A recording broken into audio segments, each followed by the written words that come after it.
Hallo, bei mir werden heute wieder Guppies sortiert.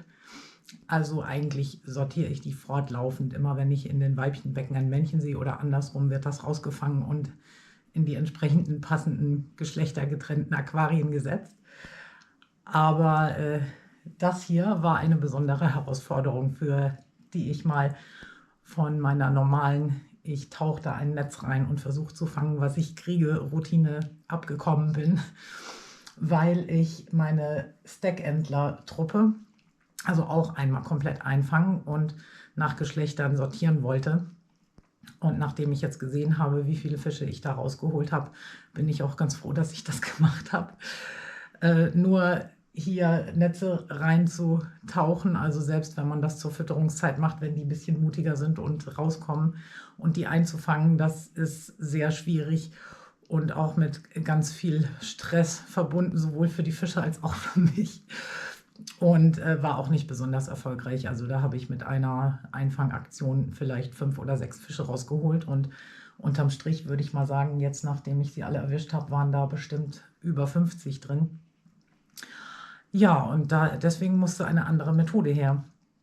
Wenn man also wirklich alle winzig kleinen Fische aus einem Aquarium rausbekommen möchte, und die Entlermännchen sind ja nun wirklich mit unter 2 cm sehr, sehr kleine und flinke Fische, dann bleibt ansonsten eigentlich nur die Möglichkeit, das Aquarium einmal komplett leer zu räumen und die Fische einzufangen und das Aquarium dann wieder neu einzurichten. Und das wollte ich bei diesem schön bepflanzten Becken hier auf jeden Fall vermeiden, weil die Kryptokoryden sind also so gut angewachsen und haben auch den ganzen hohen Sandboden hier so prächtig durchwurzelt, dass das auf jeden Fall eine Riesensauerei geworden wäre. Da holt man ja immer ganz viel Mulm mit drauf, wenn man die Pflanzen aus der Erde zieht. Und da kann dann auch mal, wenn man es alles wieder neu eingerichtet hat, das biologische Gleichgewicht durcheinander kommen. Und ja, wie gesagt, das wollte ich hier nicht machen, weil mir das Aquarium weiterhin sehr gut gefällt, so wie das bepflanzt ist. Das läuft ganz wunderbar von den Werten her. Und ich wollte das möglichst unangetastet lassen. Deswegen habe ich einen Tipp aus dem Internet mir mal zu Herzen genommen und habe mir eine selbstgebaute Fischfalle gemacht. Und zwar ist das einfach nur eine kleine Plastikflasche. Dafür bin ich extra losgezogen, habe mir eine gekauft, weil wir aus Prinzip eigentlich keine Plastikflaschen im Haus haben. Und da schneidet man den oberen Teil ab, steckt ihn andersrum in die Flasche rein und packt hier in den Boden einen kleinen Futterköder. Dafür geeignet ist eigentlich gut entweder eine Bodentablette, wenn man sowas hat, oder Granulatfutter. Also mit Flockenfutter würde ich das nicht probieren, weil man muss ja die Flasche letztendlich ohne Lufteinschlüsse mit Wasser befüllen. Und dabei kommt das Flockenfutter dann wieder komplett durcheinander und landet im Aquarium. Also das ist nicht empfehlenswert, aber mit dem Granulatfutter, mit dem kleinen Guppi-Granulat, womit ich die sowieso füttere, die Fische, hat das ganz gut funktioniert, diese Falle zu bestücken. Ja, und damit habe ich dann tatsächlich gestern und heute es geschafft, alle Fische hier rauszufangen aus diesem kleinen Aquarium. Und werde das jetzt bei einem weiteren Aquarium auch nochmal einsetzen.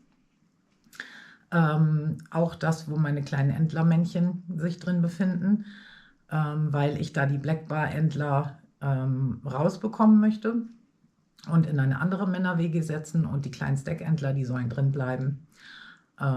Ja, und dann mal schauen, ob das weiterhin gut klappt mit dieser Falle. Ich werde euch auf jeden Fall zeigen, wie das funktioniert jetzt. So, hier möchte ich jetzt die letzten ungefähr 10 Stack-Entler noch rausfangen. Wenn ich das richtig beobachtet habe, sind da noch etwa 10 Fische drin. Ich habe gestern schon eine ganze Menge rausgefangen mit der Methode. Dafür nehme ich jetzt mein Granulatfutter, weil sie das jeden Morgen bekommen und gewöhnt sind und weil diese kleinen Körnchen ganz gut in dem Fangbehältnis bleiben. Da tue ich jetzt ein paar rein. Nicht alle, weil falls ich mehrere Durchgänge machen muss mit meiner Falle, möchte ich noch was übrig haben. So, jetzt lasse ich das vorsichtig mit Wasser volllaufen, sodass das Granulat unten in dem Flaschenboden verbleibt.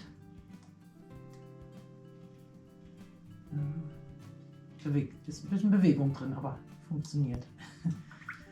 So, dann wird die Falle zusammengebaut.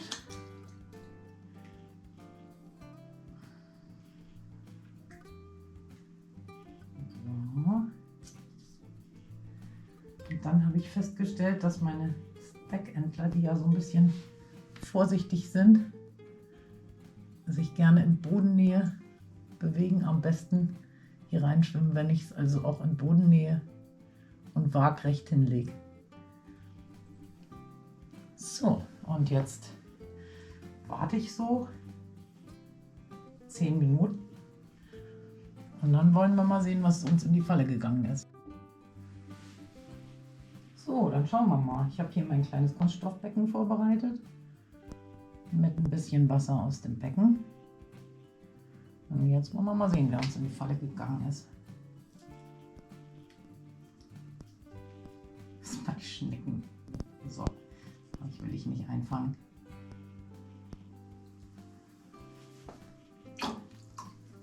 So, vorsichtig. Und raus mit euch.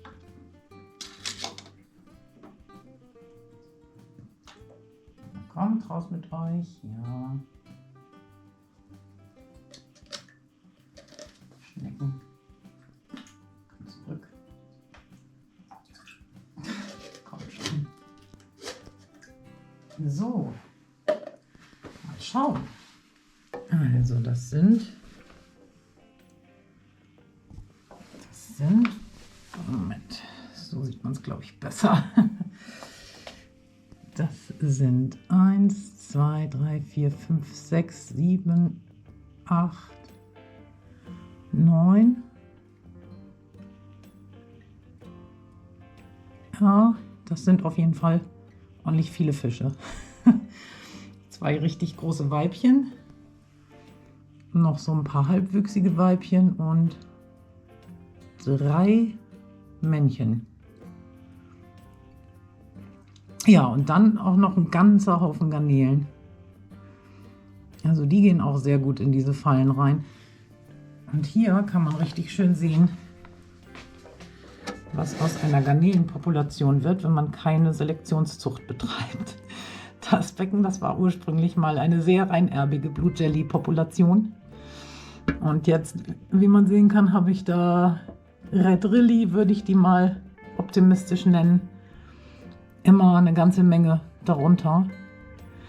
Und das liegt daran, dass die Blue Jelly wurden ursprünglich mal aus den roten Neocaridina Garnelen rausgezüchtet. Und deswegen passiert das bei denen immer mal wieder, dass eine geboren wird, die so Rotanteile hat. Und wenn man die dann in so einem stark bepflanzten Becken wie diesem hier natürlich nicht gezielt rausfangen und in ein anderes Aquarium setzen kann, dann werden das im Laufe der Zeit immer mehr. Und dann fallen eben immer mehr so, ja, Red Rilly und transparente und blau-rote Garnelen. Also dann wird das eher so eine Mixpopulation. So, jetzt werde ich meinen Fang hier auf die jeweiligen Aquarien umsortieren, wo ich die jetzt haben möchte. Und dann schaue ich mal, ob mir immer noch einer durch die Ah ja, da sehe ich schon ein Weibchen rumschwimmen. Also ich habe sie immer noch nicht alle erwischt. Ich werde die Falle auf jeden Fall noch mal versenken.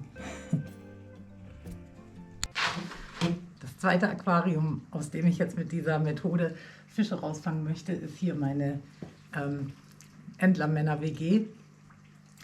Da befinden sich im Moment 2 Arten Entler gemischt drin. Das eine sind die ganz winzig kleinen Stackentler mit den 3 schwarzen Punkten. Jetzt hat die Katze gerade an der Kamera gewackelt. Und das andere sind die Blackbar-Entler, die etwas größer werden, mit diesen sehr hübschen orangen Schwertern und Doppelschwertern in der Schwanzflosse. Die passen vom Temperament und von der Größe her ganz gut in meine andere Guppy-Männer-WG. in der ich die Guppi-Hochzuchten drin habe, die also auch etwas größere Schwanzflossen bekommen und insgesamt auch größer werden. Und da ich aus der anderen Guppimänner-WG ab und zu mal ein paar Guppimännchen verkaufe, möchte ich die da drüben drin haben, weil die Leute doch eher an denen interessiert sind. Also die winzig kleinen Stackentler, die sind zwar was für Nano-Aquarien, aber da ist also selten mal jemand dran interessiert.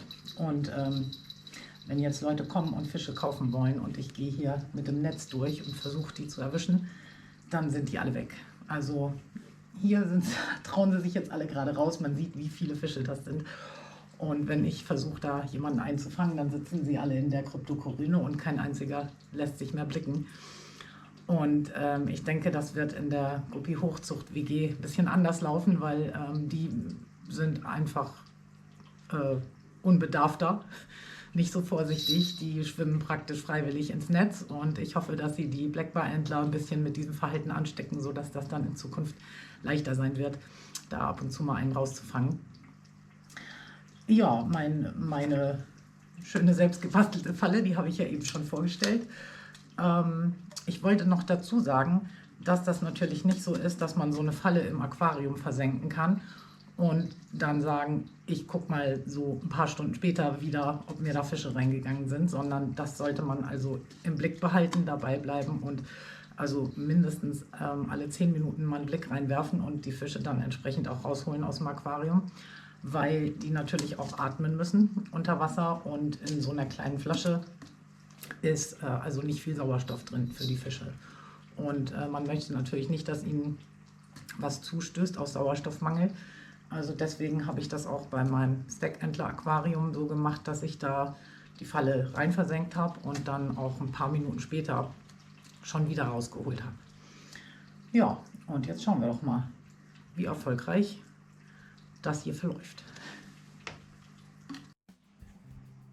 Hier schwimmen jetzt die Fische, für die ich die Einfangaktion im Männerentlerbecken gemacht habe. Das sind die kleinen Blackbar-Entler. Ich habe natürlich nicht alle erwischt, aber doch mehr, als ich jemals mit dem Netz bekommen hätte.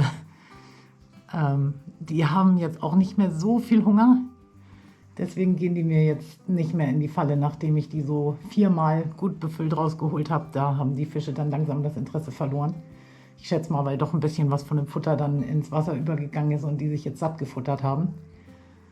Aber ich habe auf jeden Fall erstmal einen guten Schwung erwischt. Da werde ich jetzt vielleicht noch das ein oder andere Tier raussortieren. Und die ich also für besonders schön erachte, natürlich behalte ich die schönsten Tiere für mich selbst, ist ja klar. Die kommen in mein 54 Liter Becken, weil da ist ja jetzt sehr viel Platz für Fische.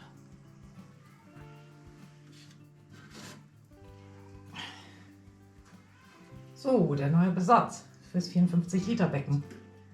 Wegen dem Wasser muss man sich keinen Kopf machen, das habe ich vorhin aus diesem Becken rausgeschöpft, also das passt. Mal sehen, ob sie gleich alle weg sind im Gebüsch.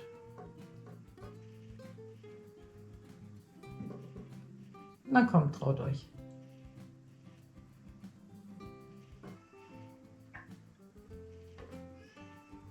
Meine Katze hat Hunger. Das hat ein bisschen gedauert, es ist Mittagessenszeit. Da werde ich mich wohl gleich mal drum kümmern müssen. So, das war's. Und noch einer da oder alle weg? Ach nee, da sind sie.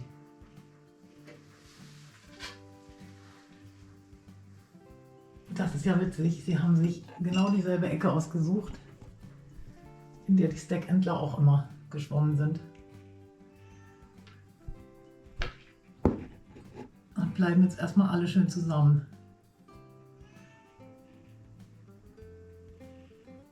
Und ich muss jetzt dringend meine Katze füttern gehen. Hier ist mein Beifang, wie das so schön heißt. Sind jetzt alle Fische und Garnelen, die ich aus Versehen mit rausgefangen habe mit der Falle. Die sich nicht vermeiden, die aber zurück in das Aquarium sollen. Bei den Garnelen sieht man jetzt sehr schön, sind das wieder nur die Blue Jellies, nur die rein blauen. Und Die Steckentler-Männchen, die kleinen Süßen. Ja, und die wandern jetzt auch zurück. Ich habe zwar nicht alle Blackbar-Entler erwischt, die ich gerne erwischt hätte, aber das ist okay. Die dürfen da jetzt bleiben. Ich habe genug von ihnen rausgefangen. So, das war's für heute. Mein zweites Guppi-Sortier-Video. Aber das wird wahrscheinlich nicht das letzte gewesen sein. Mal sehen. Ich wünsche euch allen frohe Ostern. Es ist bald soweit. Und wir sehen uns beim nächsten Video. Macht's gut.